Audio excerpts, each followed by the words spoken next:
I served a short stint as a fireman. There was a RTA call one morning, 30 minutes after I started my shift. This guy got T-boned while driving home after a night of heavy drinking. He got T-boned on the passenger's side when he ran a red light. His wife died instantly, and he pretty much remained unharmed. When we arrived at the scene, he was outside his car, while the wife was still seated in the passenger seat. Her lower body was still in her seat while her upper torso splayed over to the driver's side. Looks like she was just reaching over to the driver's side to open the door, just that she's unconscious and non-reactive. No blood at all from what we can see from the driver's side. The passenger's door was caved in badly. The driver was still tipsy and thought nothing of what's happening. Kept asking us to hurry up and extract his wife so that they can head back home, laughing and fumbling around with the police. When the paramedics realized that there was no pulse, we tried extracting her from the driver's side, and we realized that her lower left body, her left pelvis to her thigh, was completely crushed, and she was impaled through her left abdomen by a piece of the door. When we told him that his wife has died, probably bled out minutes after the impact, you could see the disbelief, "Stop kidding me," slowly morphing into realization and ending up as desperation. He was immediately sober and ran over to the driver's side, tried to pull his wife out. It tore her wound up, and we had to drag him out. He then proceeded to the passenger side and tried to pry the cave door open. We left the scene then and let the police handle the aftermath. I saw it on the news that afternoon. I lived in an old apartment in 2002. The place was built in 1900, so it was just over 100 years old when I moved in. The living room and kitchen were fine, but the bathroom and bedroom were unnerving. Like I just always felt like I was being watched, especially in the bedroom if the closet door was open. Those unnerving feelings just became moderately uncomfortable as I settled in. I felt safe in the bedroom, but only if the door was locked. One night I was dead asleep when there was a loud bang on my bedroom door. When I got up the courage to get out of bed, I checked the apartment, and all the windows were closed and locked from the inside. The doors still had the chain secured. No one was in there. I mentioned the closet in the bedroom. I never liked going in there, and I never liked if the door was open. For some reason, in my head I would hear gasping noises. So for that reason, the closet stayed closed. A month or more after I was woken to the bang on my door, I was dead asleep. But something woke me up, and it was a pressure on me like being held down. It was pitch black in my room. I couldn't see anything, but I knew someone was standing over me. When I could finally turn on a bedside lamp, no one was there. After then, I couldn't sleep in the dark. I had to sleep with a lamp on. That incident scared the life out of me. And after that, the unnerving feeling of being watched intensified. Friends would come over and comment about being uncomfortable in the bathroom like being watched. It became so uncomfortable for me. When I had the chance to move to another unit, I jumped at it. I packed up and got out. After me, several people rented the apartment, and they would move out within months. I became friendly with the building manager, and I told him that I felt the place was haunted. He kind of laughed it off. Years after, they were renovating the place. Building manager was doing some painting in there. The building owner was there too. I went and checked out the apartment, and it looked nicer. It didn't feel as creepy. I got to talking with the building owner, and through the course of conversation, he just throws it out there that a former tenant committed suicide in the closet by hanging themselves. He also mentioned that the original designer of the building lived in that apartment and died in there. I wasn't mad when I heard that, but felt validated that what I experienced was real. While at university, my friends and I ran out of booze. Hardly any shops were open because it was late on, so the only option was to walk the mile or so to the nearest 24-hour supermarket. Between the supermarket and the dorms we lived in was just row after row of suburban houses which all looked the same. As we were walking down one road, we passed a field with a large campfire and some people riding horses around it. There were people playing musical instruments and general sounds of a good time going on. The horses and fire and the lanterns which were dotted about gave it a very old-fashioned feel. Maybe 5 minutes after passing the field, Now walking past houses again, one of my friends commented on how weird and out of place that gathering of people had been. My other friend and I had been thinking exactly the same thing, so, curious, we turned around and walked back to find out exactly what was going on. There was nothing there. Not just no people or horses, there was no field, just more and more houses. Even though we were absolutely certain we were on the right road, as we'd simply turned around, we walked up and down the neighboring roads too. We found nothing. We weren't drunk, though we'd had some drinks, and so I've got absolutely no idea what happened that night. For years ago, I lived in a very large farmhouse that was converted into 2 apartments. The house was known as the Old Boys' Home. It was used to house boys with behavioral issues but was closed due to allegations of molestation. Anyway, I was living with my boyfriend and 3-year-old daughter at the time. My bedroom had a large fireplace that had been boarded up and painted over. I decided to push my bed up against it one day while I was rearranging things. It was like a headboard. That night, around 1 a.m., I had heard a small voice saying, "Mom, Mom, Mommy." I had sat up in bed but didn't see anything, so I reached over my boyfriend trying to grab my daughter and put her in our bed. I kept feeling around and I was still hearing the voice, but I couldn't feel her. My boyfriend woke up and turned the bedside lamp on, asking me, "What the hell are you doing?" I explained that Amelia was trying to get in our bed and I was reaching for her. There was nobody there. My daughter was sound asleep in her room. Then the next night came. Around 1 a.m. again, my dog had started to whimper at outdoor, so my boyfriend got up to take him outside. You know that feeling in a bed when someone lies down next to you? Where the bed pushes in and there is a warmth in your back. I felt that, so I assumed my boyfriend had come back to bed. I rolled over. My boyfriend wasn't in the bed and I felt the fucking bed release pressure. Whatever was laying next to me has gotten up in that second. I moved my bed the next day to the other side of the room, and I never had another incident in the 2 years I remained in that house. For about 10 years now, my Nana has been living in a nursing home. She had a stroke and mentally she is not all there. She still recognizes us when we visit and gets happy to see us, but she often talks gibberish, thinking she is in a distant memory in the past. It makes me sad because she and I always had a very close connection growing up. My parents both worked a lot and she would stay with me. She used to know when I was lying. She could always sense when I was sick, even when she wasn't over, and she and I are eerily similar both in personality and looks. There are pictures of her when she was 21, and it could be me in the picture. We were very close growing up, and I love her dearly. I introduced her to my now husband when we started dating in college. He is from a different country than I am, and I live in his country. So we had been dating a few years when my visa was going to expire. In order for us to live in one place, we decided to get married. However, we were still young, fresh out of university, and decided to just elope. We decided to get officially married at a courthouse while announcing our engagement and then having a wedding a few years later. Official documents and wedding ceremonies are separated in my husband's country anyways. No one knew of our plan. We were, and are still, stupidly in love and thrilled to have such a crazy secret between us two. In hindsight, it was stupid and no one would have judged us, especially considering we are still happily together years later, but we still decided to hide it because we were stupid kids. So we flew to visit my parents in my home country and announce our engagement, and my dad picked us up from the airport. We were chatting in the car when he tells us that my Nana was freaking out while he visited her the other day, the day we decided to elope. Why was she freaking out?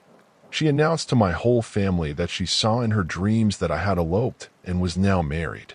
They dismissed her because they didn't expect that at all. She kept insisting and was incredibly lucid about it. She raised her voice, which she hadn't done since before the stroke. My dad had mentioned because he thought it was sweet that she was so worried about this and became so lucid. My husband and I just got silent in the car and I went cold. We don't know how she knew that or if it was just coincidence, but she knew somehow. We went to visit her a few days later and she didn't remember it at all. She was thrilled we were engaged. We are happily married now and had our wedding and stuff. and no one ever found out we had eloped before the wedding day, except my Nana apparently.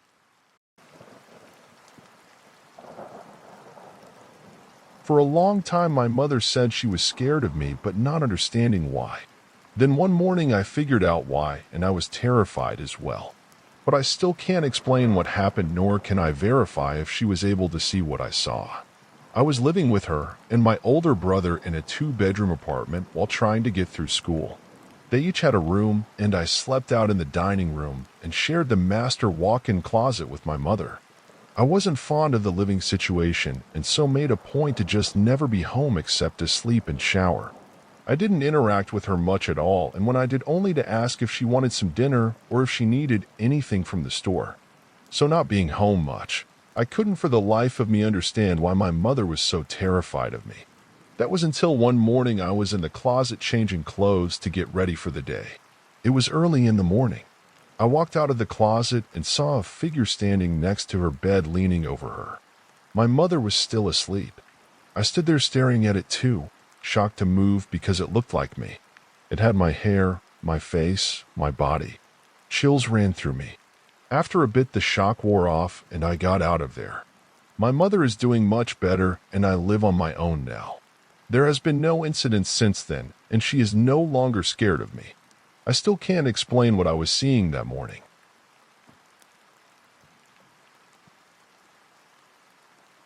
When I was younger, me, my 12-year-old brother, and my dad visited Pakistan to see some relatives. This was my first ever trip to Pakistan, as I'm from the UK, and so everything came as a shock to me, but the most chilling thing I have experienced was during this trip. We all go to a family member's house, and me and my younger brother decide to go upstairs alone and just explore the house, as we had been there for 3 hours and were bored. I think I need to explain that my brother is always joking, never serious for a single second, and this is the only time I have ever seen him show such dread and fear in my life.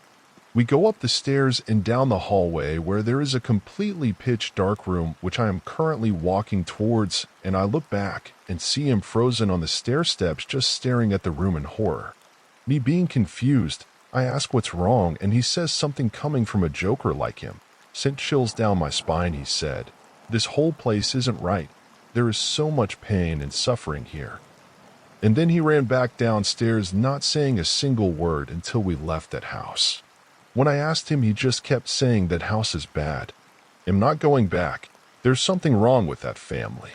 7 years later, I get the full truth after my dad reluctantly told me the story, and this makes everything 1000x worse. The house used to belong to a guy who raped his daughter, who had severely disabled triplets, and when this happened, he murdered them all and threw himself in front of a moving train. There is no way my brother could have lied, faked, or even knew about this story, considering neither of us can speak the language, and he still says that his whole body told him to stay away from the upstairs and had terrifying thoughts just looking at the room.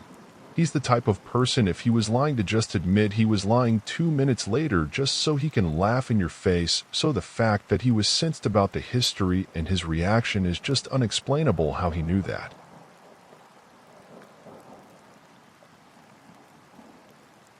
My high school girlfriend called late one night after I was home and in bed. She said that something had happened and asked if I could come over. She was clearly shaken and not full of details. So I told my parents and drove over towards her house. At the top of her subdivision, I was met by a cop with lights on. He asked where I was going, and I told him about the call from my girlfriend. He lets me go by, and I come over the hill to the cul-de-sac where she lives, and I see multiple cop cars around the circle. They watch me pull up and get out of my car.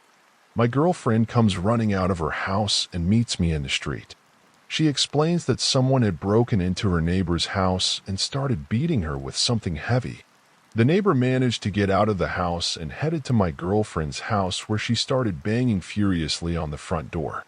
My girlfriend's dad was out of town, so her mom answered the door, and the neighbor just fell into the foyer bleeding profusely from the head. Her mom looks up to see the attacker headed up the walkway towards the front door. She pulls the neighbor into the house and closes the door, hitting the attacker with it before it fully closed. He then took the heavy tool he had used to beat the neighbor and smashed the little window at the top of the door. Her mom started screaming, and the attacker just turned around and walked up the street into the darkness. I spent the night there that night, along with 2 or 3 cops outside in their cars, and in the morning we could see blood still pooled on the floor in the foyer and splattered blood above the front door from where the attacker had swung the bloody tool to smash the window. No one was ever caught or even identified. It was just completely random.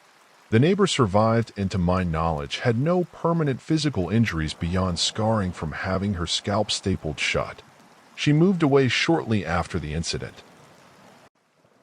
My wife and I recently moved out of a home that I can only describe as messed up. The house caused so much anger and hatred. Whatever entity resides in the home is either menacing or pure evil.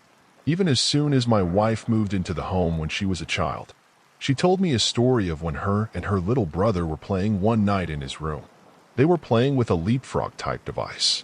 She described in detail about how she was showing her brother how to use it, and it began to act strange. Strange sounds came out of it, and then a man's voice began screaming from it.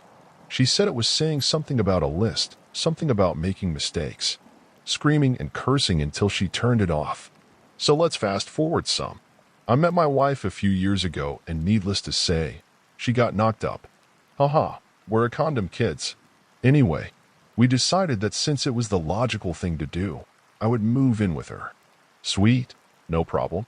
At the time, I worked the night shift, 10 p.m. to 7 a.m. This will come up later. After a few weeks of moving in, I noticed something strange about the house. The upstairs where we lived seemed menacing in a way, like someone was in the other room waiting for you. At first, I brushed it off as just being nervous. New house, new life kind of thing. I also thought it was from the pretty much steady insomnia work was causing me. As time went on, I began noticing more and more. Whenever the house should have been dead silent, things would happen. Footsteps up and down the hallways, knocks on doors, and sometimes I would swear I heard whispers. Being an avid believer in spirits, I wasn't particularly afraid, until things started getting dark. One morning as I was lying in bed, watching Netflix and hoping to fall asleep, I heard a rustling from the closet. It was just light enough in the room that you could make everything out. I saw nothing and thought maybe it was just the fan.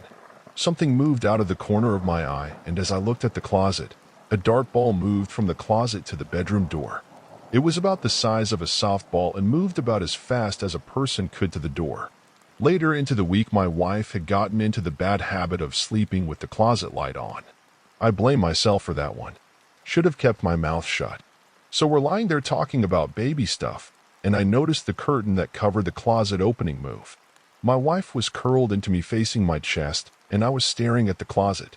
As I kept watching, I saw what I can only describe as a tiny mist-like figure, not like white mist, but slightly darker than the rest of the background, move out from the closet. It was maybe 3 feet tall and vanished as quick as it appeared. As soon as I began telling my wife what had happened, she had a sharp pinch on her back. She didn't cry out or scream. She calmly turned around and shouted, "Get the hell out and leave us alone." Too bad it didn't work. Now, let's fast forward. You're probably wondering, what else happened? Well, small stuff here and there for a while. Footsteps were regular. And I know some of you are probably saying, "ITS, the house-settling idiot." I would agree, but not only did the footsteps stretch out the entire length of the 20-foot hallway, they sometimes were fast. And the knocks on the doors were very rhythmic, like when you knock on a friend's door when they're home or something. So let's get to scary stuff. After this recent Christmas, things began to spark up to a new level. One day I was sitting on my computer, and my wife came into the room asking me what I needed from the store. The computer room was directly across from the bathroom. Our daughter's door was to the immediate left of that, and the stairs were to the right. I began telling my wife what I wanted when she looked out the door and turned, ghost white. Her eyes got big and her mouth dropped. She slowly turned toward me. I just saw a man walk into Elena's room. She begins describing what it looked like. It was about 6 feet tall, black, and only slightly translucent. While she's describing this, I walk out into the hallway and go into my daughter's room. Have you ever walked into a freezer, like the ones Walmart stocks ice cream in? That immediate chill is what I felt when I walked in there. There was nothing, of course, But as soon as we began walking out, a set of metal bed frames we had laying against the wall, for over a year I might add, slid down and fell to the floor. My wife turned back into the room and told whatever it was to get out of our home. But it didn't, of course. Come January, things really picked up before we moved out. The power got knocked out during a sudden storm, and we were left in the dark for a night. My wife at this point wanted nothing to do with the home at this point and wanted to stay at her dad's. So we began packing her things for the night. I went downstairs and got my daughter loaded up in the car, and as I started walking back and my wife shot out of the door nearly in tears. I asked her what was wrong, and she only said simply, "I don't want to talk. Close the door. Let's go." The upstairs to the home is pitch black even on the brightest day due to the layout. So when the power's off during an overcast, you might as well be underground. My wife was in our room gathering her makeup and things with only a flashlight. As she was loading things into her bag, she heard someone walk from the stairs, down the hallway, and right up against her back. She assumed it was me, but when she turned around she saw nothing but black. Not like darkness black. Imagine someone holding a black sheet in front of you. Something like that. Even on our moving out day, things were happening upstairs. It was the worst I've personally ever felt it. Just dread and sorrow. My wife once again had something walk up on her, and heard knocks on the bedroom door while she was packing. We've gone back a few times to get a thing or two since we left in February. Every time it's terrifying walking up the stairs. But I feel as if I should end this on a high note. We moved into a brand new home, and it is a completely different experience here. It has helped our relationship and has taken a huge burden off of us. My house was built in 1904. It is a single-family home, wood frame setting on a concrete block foundation. I have been living here for about 12 years. Of all the weird things that my siblings and me have seen or heard in this house, this one event is my favorite. This happened to my brother. About 10 years ago, my brother and his best friends had started a garage band playing mostly Spanish rock, alternative music, but in Spanish. His friends could only get together on Sunday afternoons. They would practice into the early evening. They would usually call it quits by 8 p.m. This was the time I usually showed up and went to bed, because I worked the graveyard shift. This happened in late fall, so the days were getting shorter. They had just finished a long session when the decision to head to someone else's house came about. My brother handed his car keys to his buddy so they could load up the equipment. Everyone had filed out of the basement. The tricky part was that they needed to walk all the way to the back of the basement, up the back stairs, through the kitchen doorway, down the hall into the living room, and out into the front porch. Everyone was outside sitting in my brother's truck waiting for him. My brother was walking up the back stairs when he remembered that he had left his pancakes and a to-go container sitting on a speaker in the basement. He made the decision to go back. Now the basement is not clean. With full sight lines, there had been partitions made, and the boiler and main heating unit are right smack in the middle. So after my brother walks back, he is about to retrieve his food container, when out of the corner of his eye he sees it. It is a shadowy figure, right at his peripheral vision. This feeling of dread and uneasiness washed over my brother.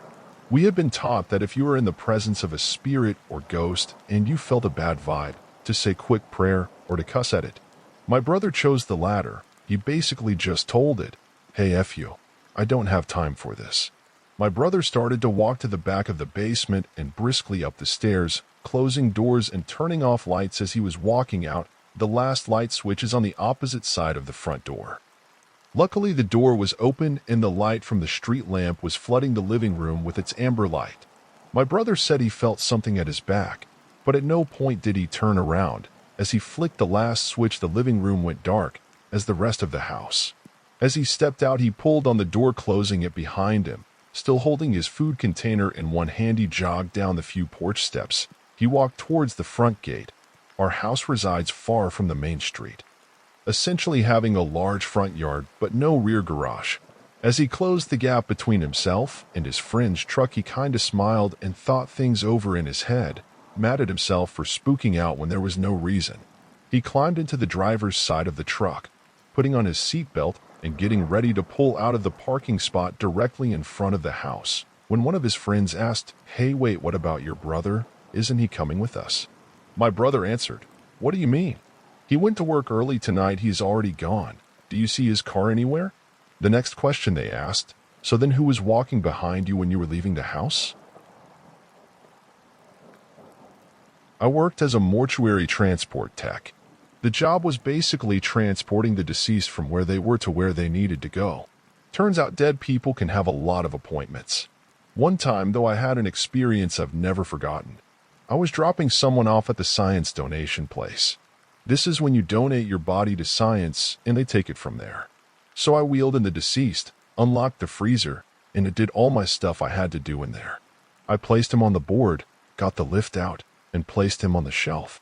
The interesting thing about the freezer was that most everything, once it's processed, was wrapped in this blue tape type thing. And you could definitely tell what was inside. Legs, hands, feet, etc. Kind of interesting to me at the time. Anyway, I shut the freezer and locked it back up, and started wheeling the gurney back over to the garage door. The science drop-off then processing area was a big L shape, with the freezer off to the larger long portion, and then you turn the corner and there's desks and filing cabinets and whatnot. I about had a heart attack as I turned the corner, and there's just this guy standing there examining files in the file cabinet. Looked just like you or me, dressed modernly, but out of place for what people normally wear back there. I stopped and said that he'd have to forgive me, but he almost gave me a heart attack. It didn't look like he heard me at all, or even knew I was there. I should mention this was also about 1 a.m., and I'd never seen anyone at the place this late. So I said, "Well, sorry if I startled you or anything," and went on about my finishing up stuff. Got the gurney back in the van, closed and locked the large garage door from the inside. All the while this guy is just standing there, staring at an open file in front of him, not paying any attention to me. I had to use the bathroom, so I told him that's where I'd be going and I'd be right back. Again, no response. I thought maybe he's deaf and couldn't hear me. So I went to the bathroom and came back to the garage, and the guy is gone, but the file cabinet is still open. I didn't know where he went, and I hadn't heard anyone walk down the hallway past the bathroom. I checked and made sure everything I was responsible for was still locked, and it was. So I just announced that I was going to be leaving and locking up to set the alarm. No response. And that's what I did, and left. I'm not sure who he was, or is, or what happened. But it was definitely an odd experience, and one I still remember perfectly. In my 20s, I used to deep clean a Burger King between 11 p.m. to 4 a.m. while it was closed. After my shift, I'd either head north and stop at Circle K on my way to another job, or head west to an Exxon to grab a cup of coffee to help keep me up so I could regulate my schedule. I'll call the clerk working at the Circle K, Alice. Alice was in her early 20s, very pleasant, and knew I was a regular at 4 a.m. She'd put down whatever she was doing and take a smoke break with me. Our conversations were mostly about movies and TV, occasionally crazy night shift stories, but rarely personal. It was a nice break after being alone all night. Now on days that I didn't go to my other job, I'd head to Exxon on my way home, where the clerk, whom I'll call Bob, would also stop what he was doing and join me for an early morning smoke. Bob was in his mid-20s, and we would talk mostly about sports and music. Now and then his buddies would be there as well. It passed the time before the sun would rise and people would be out and about. One night, I finished my Burger King job early and headed to the Circle K to chit-chat with Alice before my other job. As I was coming up to her gas station, I saw the parking lot roped off in yellow tape and several police cars in the lot. My heart sank as I headed to work. Later on that morning, I heard it on the news. It was awful. Alice had been murdered. She was shot in the back of her head. The murderer emptied the register and took the surveillance tapes that were recording at that time and left her in the back office. Police had no leads. After my shift that following night, I headed over to Exxon before going home. Bob asked me if I heard the news about the Circle K clerk. We were both in shock that something like that took place in our sleepy, southern town. We discussed how we'd deal with an intruder if our stores were attacked. It makes you take a step back and realize how quick it can all end. The Circle K was up and running a day after the murder. Things were starting to become complacent again in a short manner of time. For a couple of weeks, there were no leads. I'm sure I was recorded on earlier surveillance tapes, so I was waiting to get called, but never did. Even though I stopped going to Circle K, I'd still visit Bob at Exxon and we'd carry on as usual. About a month later, the news reported that they had found the murderer. They had a shot of 3 guys in handcuffs against the back of the police cruiser. One by one, they showed their faces. The first one looked familiar, but couldn't recognize him. The second one appeared, and I couldn't place him either. That's when I saw the third guy. My jaw dropped. How could it be? And there he was on my TV screen. Bob. All this time had passed, and I was alone with this guy discussing this murder for weeks, and he was the man that did it. Man, I was duped. Bob confessed to the police. It turns out that Bob and Alice had been dating when she called it off because he didn't give her space. On his days off, he'd sit in the Circle K parking lot watching her, and if he was working, one of his buddies did it for him. As I suspected, I wasn't the only one she'd have a smoke break with. There were other customers who enjoyed chatting with her. Bob lost it one night after one of these smoke breaks and killed her. His buddies were the watchouts. He got caught by showing off the recordings of the surveillance camera and telling people that he made a movie and how realistic the murder looked. In the end, they all had their day in court, the details revealed, and each of them went to prison. Bob was placed on death row and was eventually executed.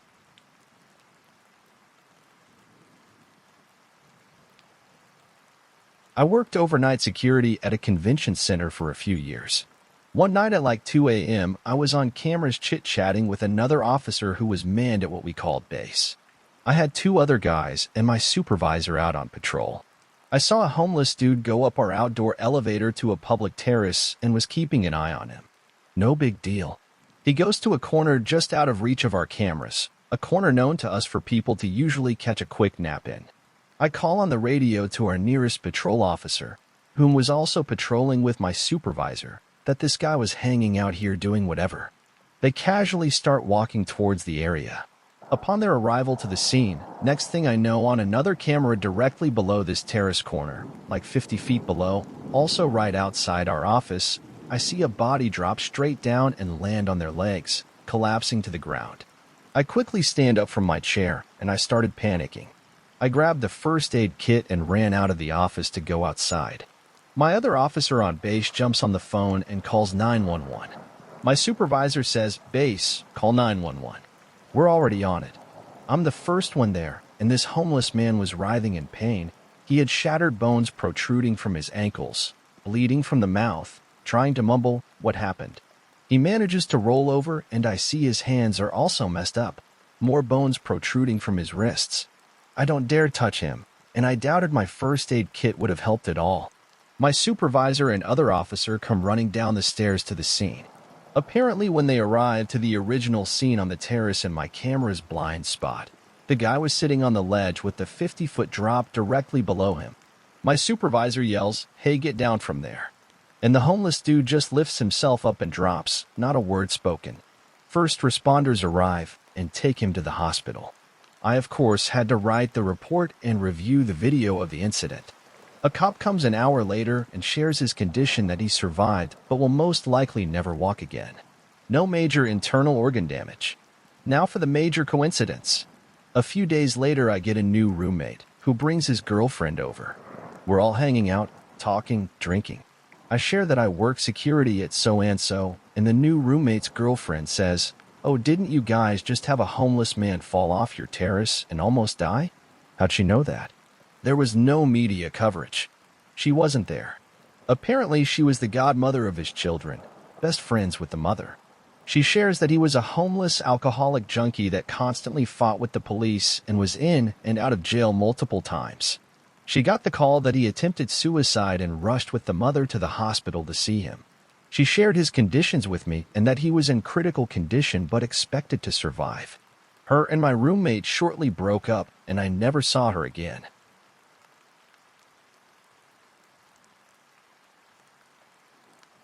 I don't do nights anymore, but for years I worked nights in residential care facilities.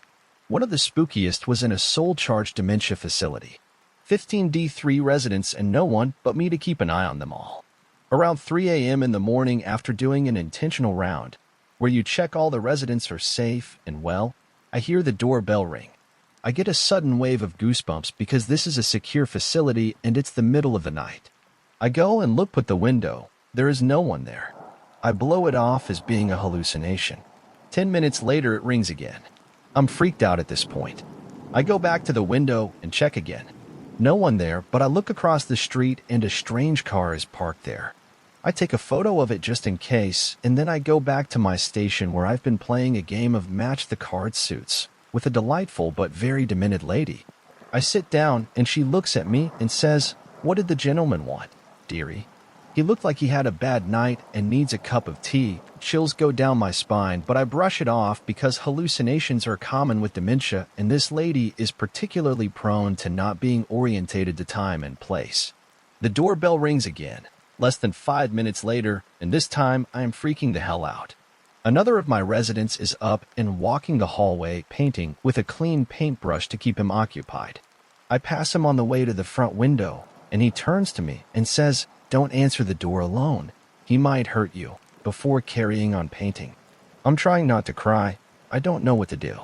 I'm a single 23-year-old female in charge of 15 people with varying stages of dementia, and the doorbell keeps ringing in the middle of the night, and it's a weekend, so my on-call won't answer the phone. She never does on the weekends. I look out the window and see the same car as before, and as I'm looking around, I see a shadow move in front of the door and a person walks around the corner and then looks straight in the window next to me. We make eye contact and I scream. My residents start freaking out. I'm freaking out and the guy just bolts. I call the police. They turn up. It's chaos because I have 15 residents who have all been woken by the commotion and now have 2 police officers in their space. My on-call isn't answering her phone and I'm struggling to deal with the whole situation. Eventually, after many cups of tea and Milo and 2 lots of PRN meds for the more challenging residents, we're mostly settled. It's now 7 a.m. and the handover shift arrives of a nurse and a caregiver.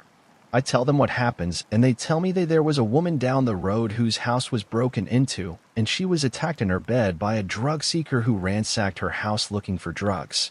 I have an internal meltdown because we have drugs in the cupboard in the med room. Good drugs too. Morphine, methadone, fentanyl, etc. I can't help but wonder if he was intentionally looking for us and just took the next best option. For reference, the facility was an old converted boarding house in a gentrified area, so lots of old doctors' houses in the area.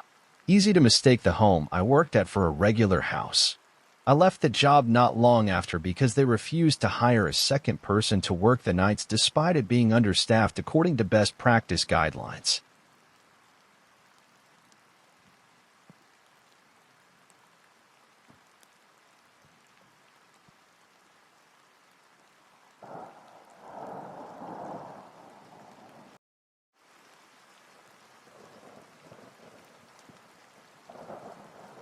This happened to a friend of mine. She told me about it a year or so ago.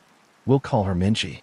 Minji is in her late 20s and works as an English tutor in South Korea. One evening, a few years ago, she was tutoring a high school boy. They were up studying pretty late, and the buses stopped running.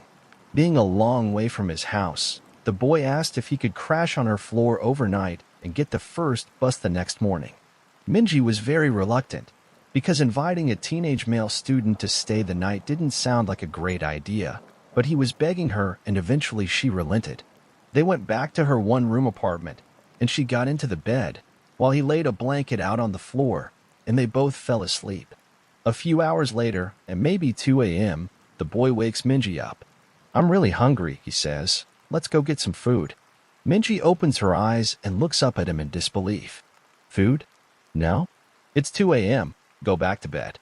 But the student insists, "No, I'm so hungry. Let's eat something now."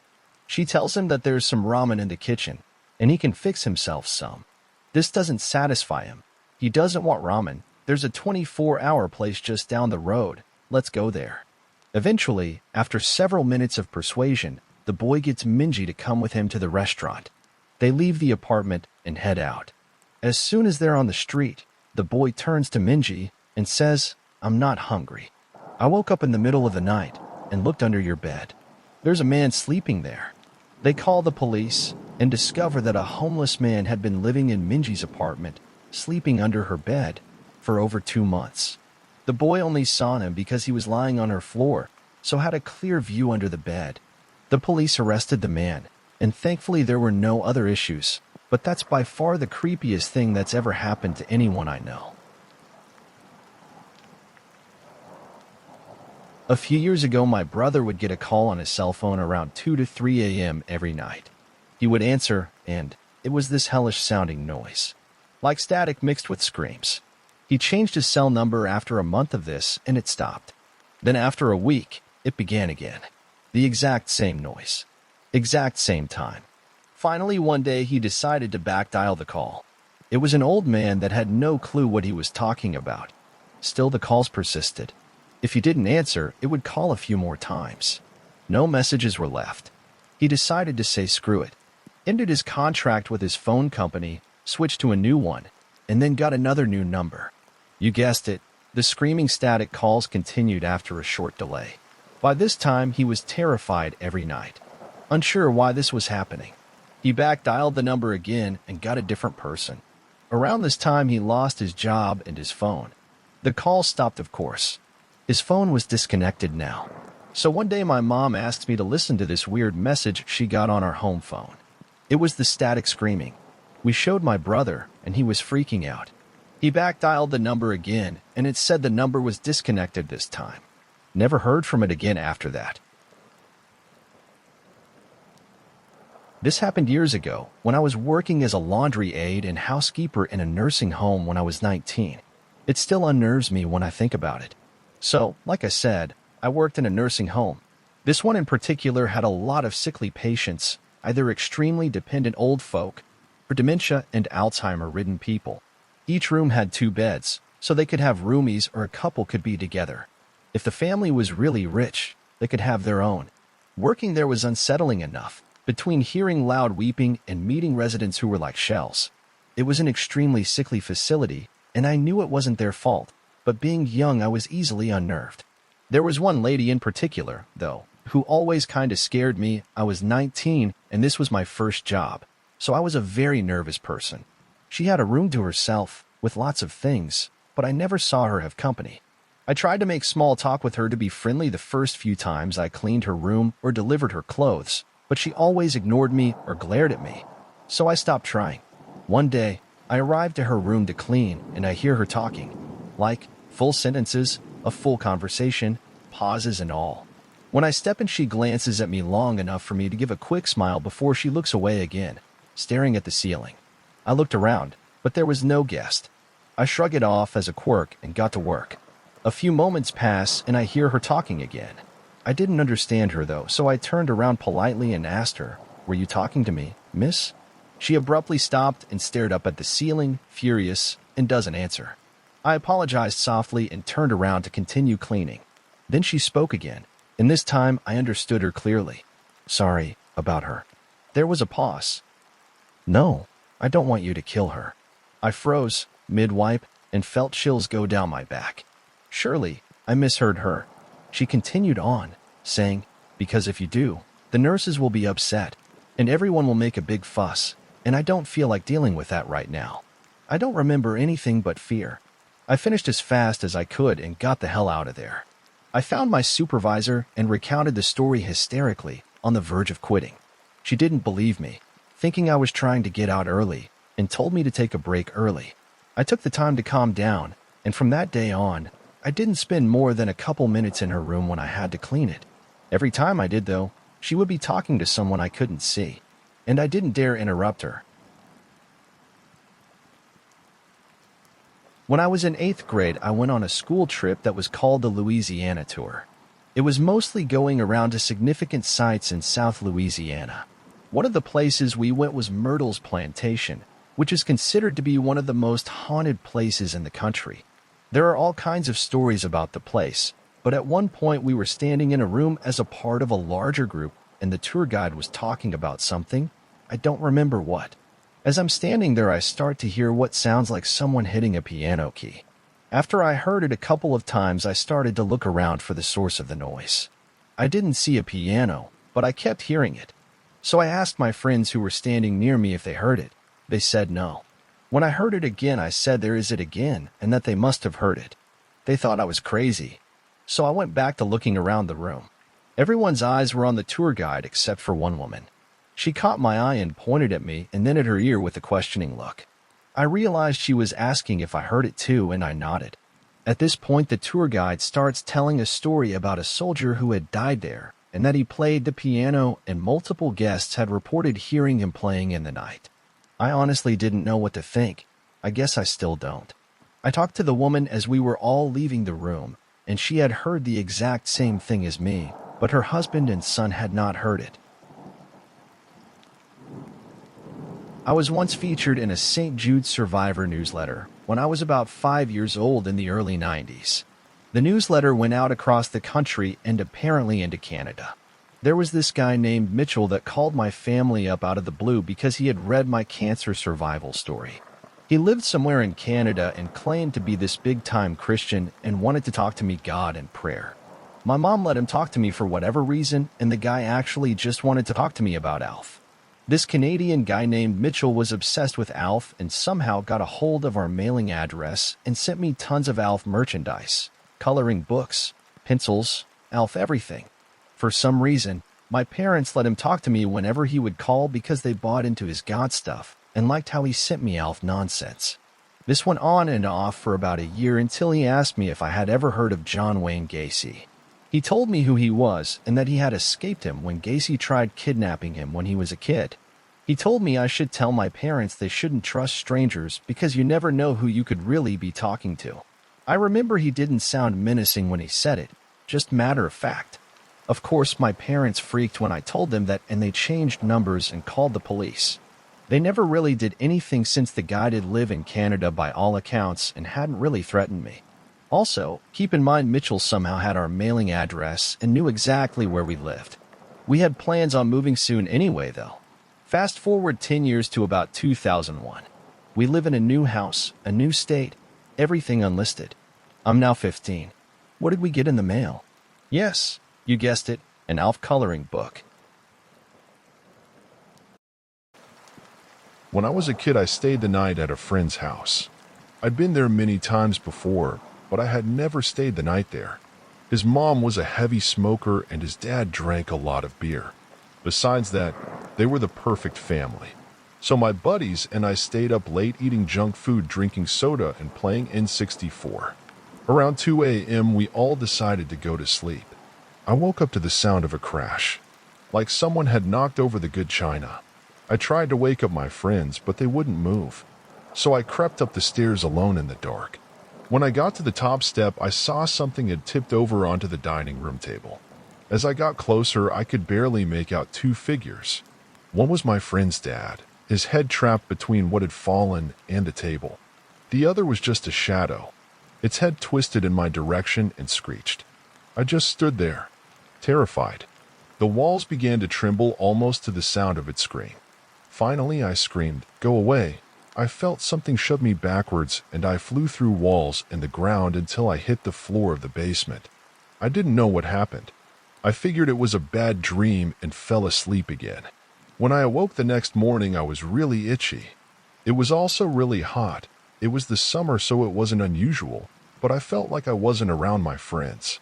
I got out of my sleeping bag and looked around. Nothing looked the same. I yelled for my friends and the adults, but got no response.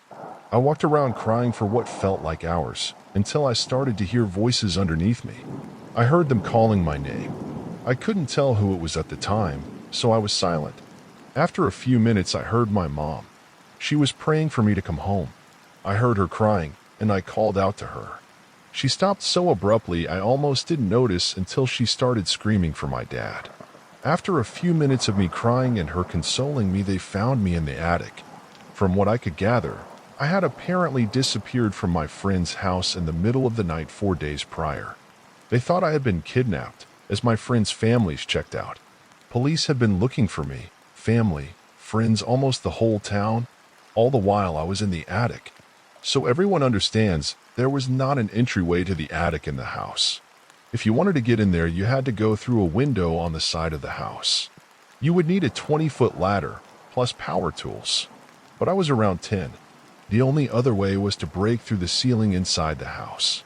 I was taken to the hospital, interviewed by police and psychiatrists, and they all couldn't explain what happened. I had 5 long scratches down my back, all parallel in the same length and width.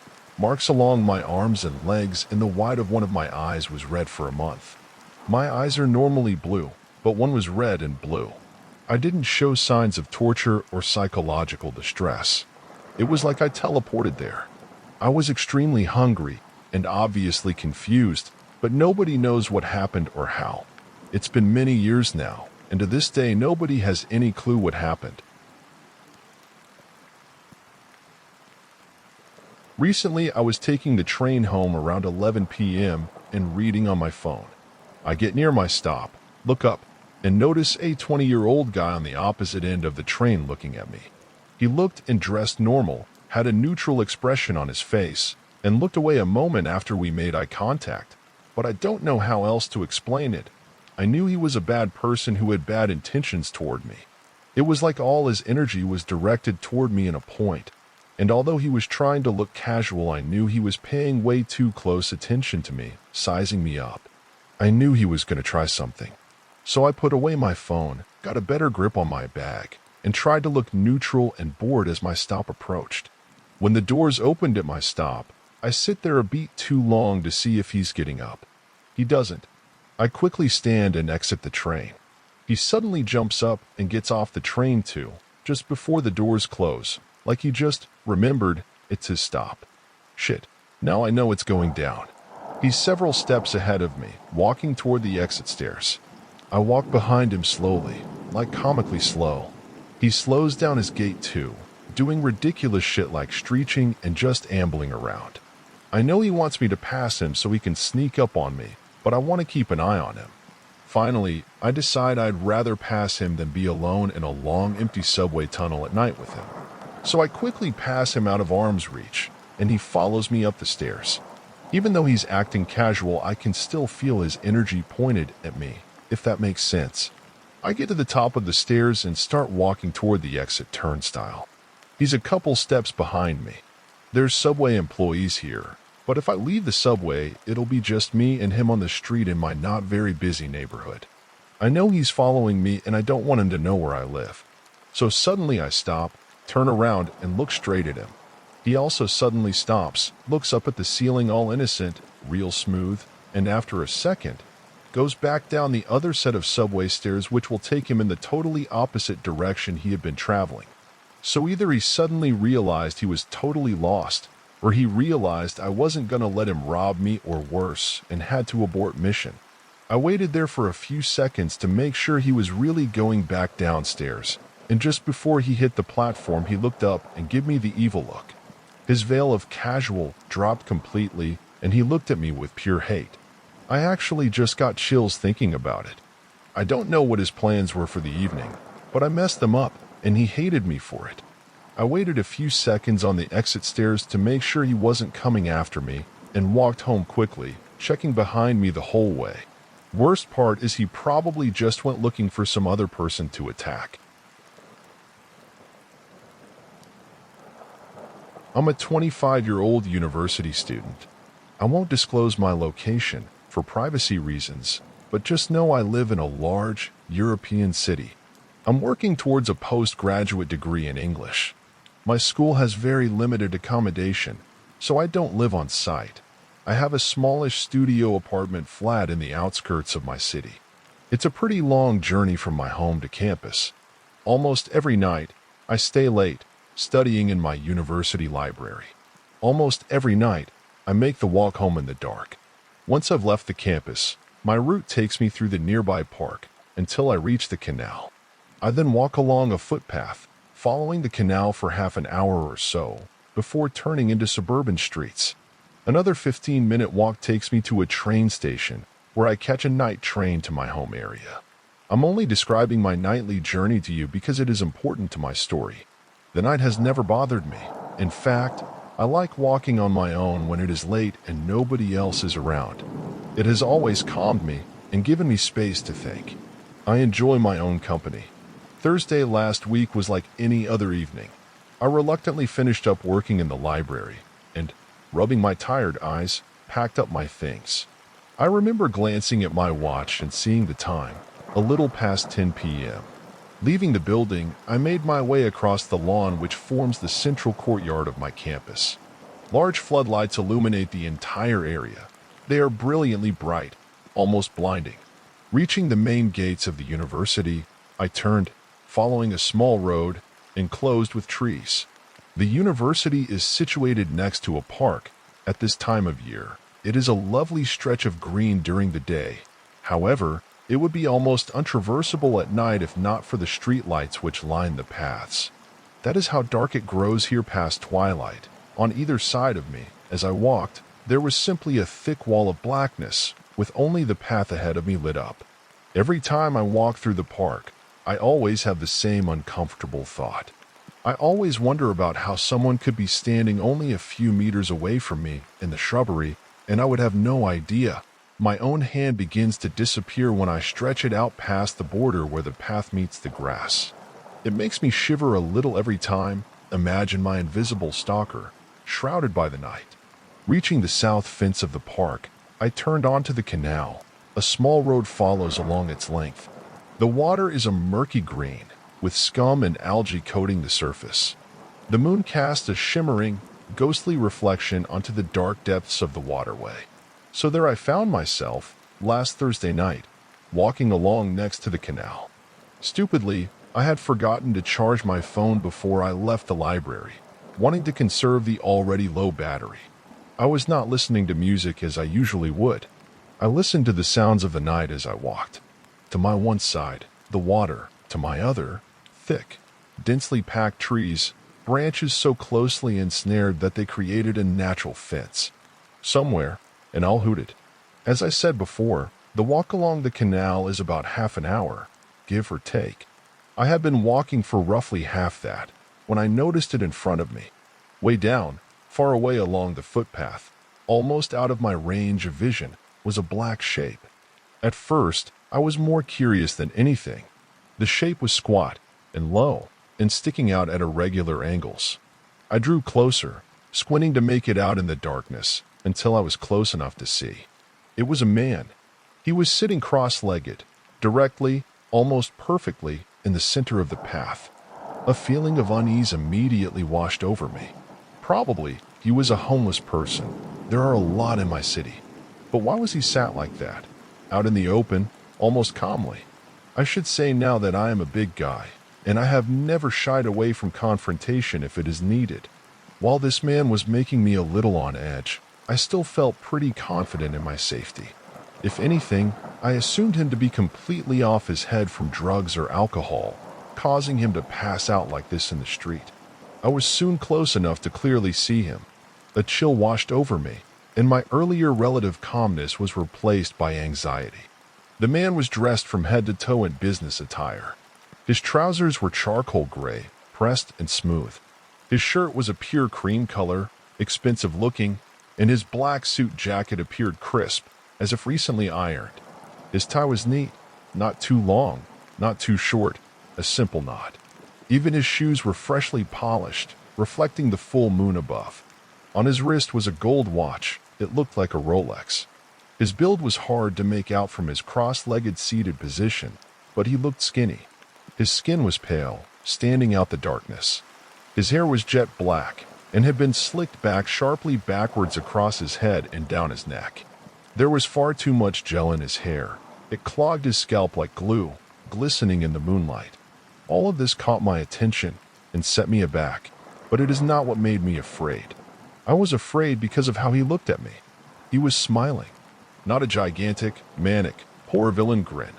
His smile was small and subtle, like he was trying to keep from laughing. It was predatory. In the slight gap between his lips, his teeth winked at me. His eyes were locked with mine.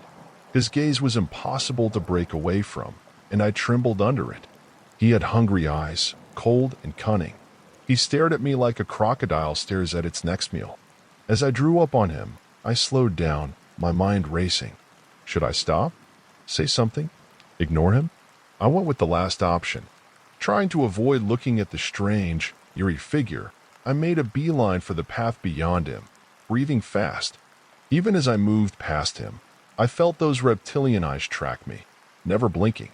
I stole a glance down at him. He licked his lips. I found myself even more tormented by nerves once I was a little away from him.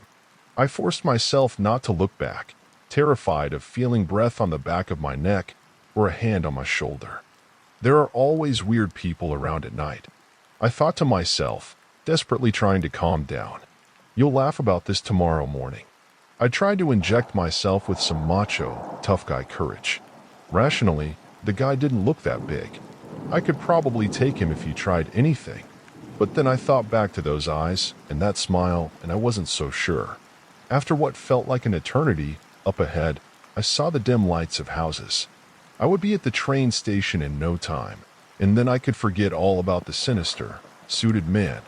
Feeling relief wash over me at the prospect of safety, I turned back, hoping to see the man gone. I gasped in horror. He was standing now, revealing his true, imposing height, 6'5" at least. His mouth was agape, jaw hanging slack and loose, chin almost against his neck.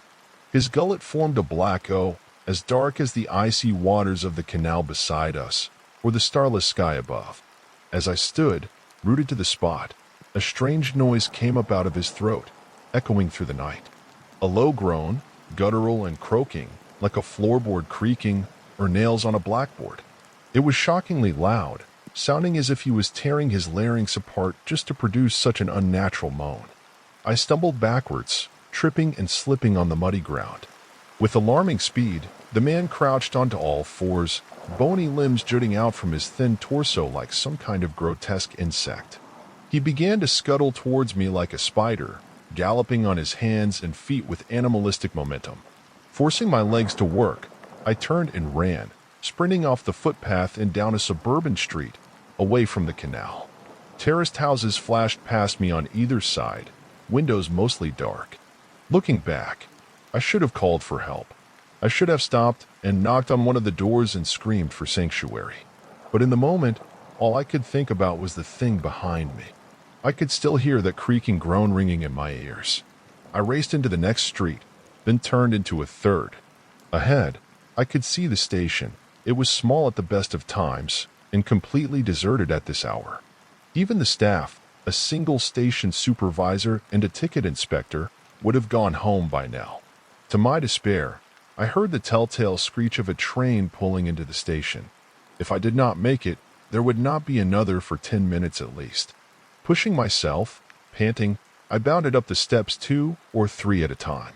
I almost leapt over the turnstile, shoving past it. Reaching the train, I threw myself onto it. Not allowing myself to rest, I immediately pressed myself to the window, willing the doors to close and the train to move. At the same time, I scanned the street below the railway bridge, watching in terror for a bony, scuttling figure. But I saw nothing. I collapsed onto a seat as the doors closed, and the train pulled away from the platform. My eyes were glued shut, and I fought for air. Regaining myself, I reached for my phone. It was dead. I swore loudly. Still, I tried to console myself. I was safe at least. I would get home and call the police there. I sat back and tried to relax as best as I could under the circumstances. I stared outside and watched the darkened city roll past. I had a few stops to go before my own, and so I resigned myself to try to sleep. The train was always empty at this time. No sooner had I closed my eyes than did I hear a sound which turned my body to ice and sent my hands into convulsing shakes. A deep, rasping, guttural groan from a few seats behind me. Instinctively, I whirled around, at first seeing nothing. Then, for rows behind me, between the gap in the seats, I saw his face, peeking at me, grinning. That same, hungry, crocodilian gaze. From here, I could see a stringy blob of hair gel oozing down his pale forehead. He was smiling a little wider than before, and I could see how yellow his teeth were. There was a small spattering of dark crimson around the edges of his gums. I fell out of my seat, hyperventilating. He could have stood up, loomed over me, but instead, the man mimicked me, dropping from his own seat and onto his hands and knees. Agonizingly slowly, he began to crawl towards me. His movements were exaggerated, like a child or a circus clown. He made his way through the carriage, still letting out that horrible, sickening moaning sound. Adrenaline coursed through my veins as fight or flight kicked in. Like I said, I've always been willing to defend myself, but again, something in his eyes told me to run instead.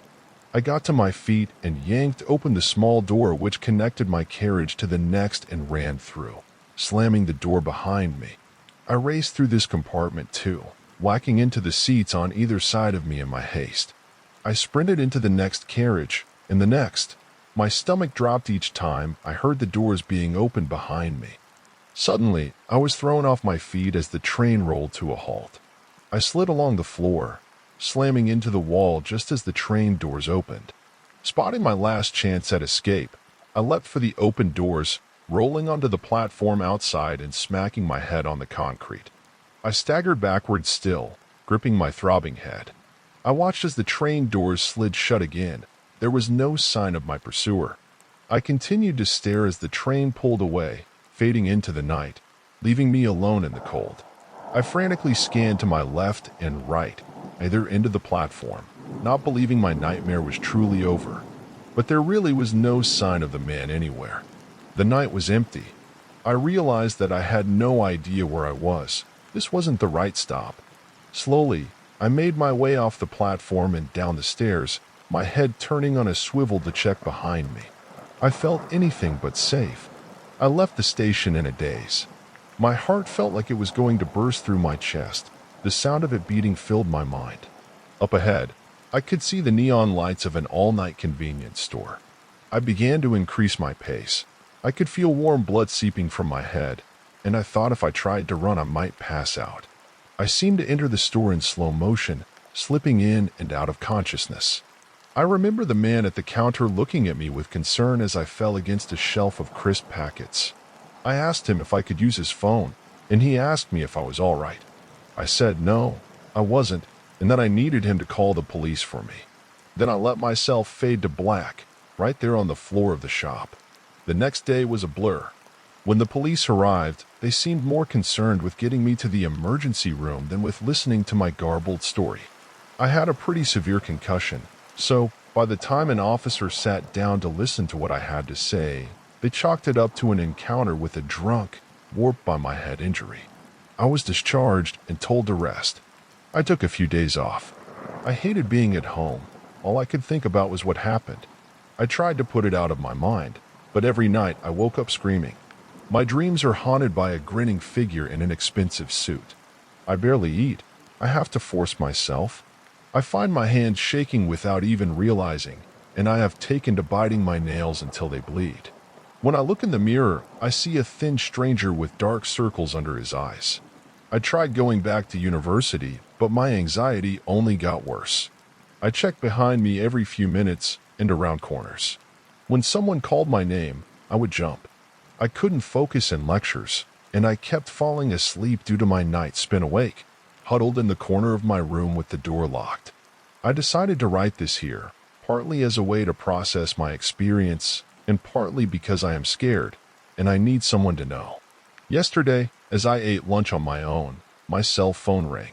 When I answered, I screamed out loud and broke down sobbing in the middle of the campus cafeteria. I think you can guess the noise which greeted me on the other end. So I no longer walk alone at night. But now, those dark, shadowy streets are starting to look inviting. Because you see, my phone rang 6 more times yesterday. I ignored it, and every one of the calls was made from my own landline phone, which sits beside my bed.